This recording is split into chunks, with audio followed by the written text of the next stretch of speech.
Hello everyone, Ernest അക്കാഡമിയുടെ പുതിയൊരു വീഡിയോയിലേക്ക് എല്ലാവർക്കും സ്വാഗതം. അപ്പോൾ നമുക്കറിയാം RRB ജെയുടെ നോട്ടിഫിക്കേഷൻ ഒക്ടോബർ മാസം 31-ാം തീയതി വരികയാണ്. അപ്പം ആ RRB ജെയുടെ നോട്ടിഫിക്കേഷൻ വരുന്ന ടൈമിൽ അതിലുണ്ടാകുന്ന ഒരു പോസ്റ്റാണ് CMA എന്ന് പറയുന്നത്, കെമിക്കൽ ആൻഡ് മെറ്റലർജിക്കൽ അസിസ്റ്റൻ്റ് എന്ന് പറയുന്നത്.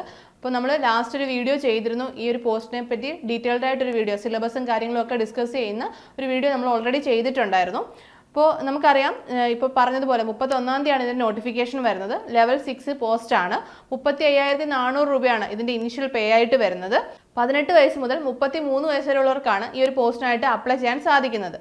അപ്പോൾ ജെയുടെ നോട്ടിഫിക്കേഷൻ്റെ കൂടെ തന്നെയാണ് ഈ CMAയുടെ നോട്ടിഫിക്കേഷനും വരുന്നത്. അപ്പോൾ ആ ഒരു നോട്ടിഫിക്കേഷനുള്ളിൽ വരുന്ന ഒരു പോസ്റ്റാണ് CMA എന്ന് പറയുന്നത്. അപ്പം ഈ CMA എന്ന് പറയുന്ന പോസ്റ്റിനായിട്ട് അപ്ലൈ ചെയ്യാൻ പറ്റുന്നത് BSc കെമിസ്ട്രി കഴിഞ്ഞവർക്കും അതേപോലെ BSc ഫിസിക്സ് കഴിഞ്ഞവർക്കുമാണ്.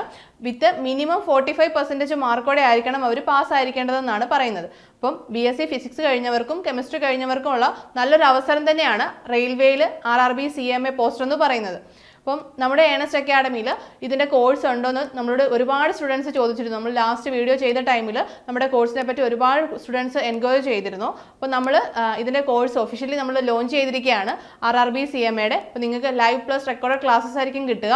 അപ്പോൾ ഒരു മെൻറ്റർ സപ്പോർട്ട് ഉണ്ടായിരിക്കും, വാട്സപ്പ് ഗ്രൂപ്പ് ഉണ്ടായിരിക്കും. അപ്പോൾ നിങ്ങൾക്ക് നമ്മുടെ കോഴ്സിനെ കുറിച്ചുള്ള കൂടുതൽ ഡീറ്റെയിൽസ് അറിയാനായിട്ട് താഴെ കാണുന്ന ഗൂഗിൾ ഫോം ഫില്ല് ചെയ്യാവുന്നതാണ്. അപ്പോൾ എല്ലാവരും മറക്കാതെ ഇപ്പോൾ തന്നെ ജോയിൻ ചെയ്യാൻ വേണ്ടി ശ്രമിക്കുക. അപ്പോൾ നല്ലൊരു അവസരമാണ് BSc കെമിസ്ട്രിക്കാർക്കും ഫിസിക്സുകാർക്കും. അപ്പം ഈ ഒരു അവസരം മിസ്സാക്കാതെ എല്ലാവരും ഇപ്പോൾ തന്നെ നിങ്ങളുടെ പ്രിപ്പറേഷൻ സ്റ്റാർട്ട് ചെയ്യുക. അപ്പോൾ നമുക്ക് അടുത്തൊരു വീഡിയോയുമായി വീണ്ടും കാണാം. All the best.